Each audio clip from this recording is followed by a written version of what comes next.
Mangun kahe manason kang holi ka chetong malum sathi rin thiwan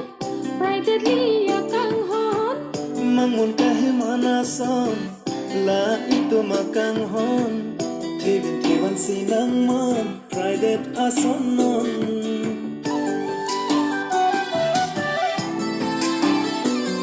nene ke chok che kali te chok che na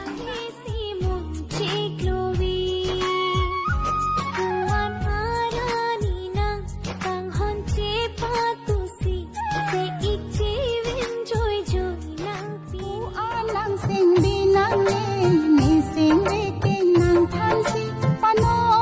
we tle san kura son li ta kang hot kun le sing vi along do ver nang raje muma nani kai along thir thipla nang kang hon bo sing vi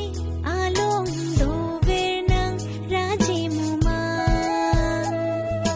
nani kai along thir thipla nang kang hon bo than nang kilo kini ko pai vai ni ho tumka bocherablo ne se insan on con pensing mo son itong kachitong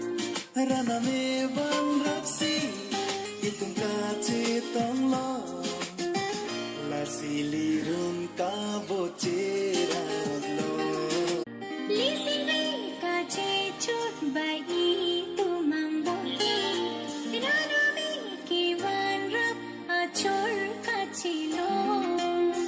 Choboche alam che thang anason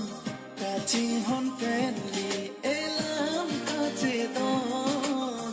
Pensi choboche long linon Non kaya long lison kaboche Nang hin lo ni kai bo chi ra pari Boche akai athir nang ji Keseng kang sa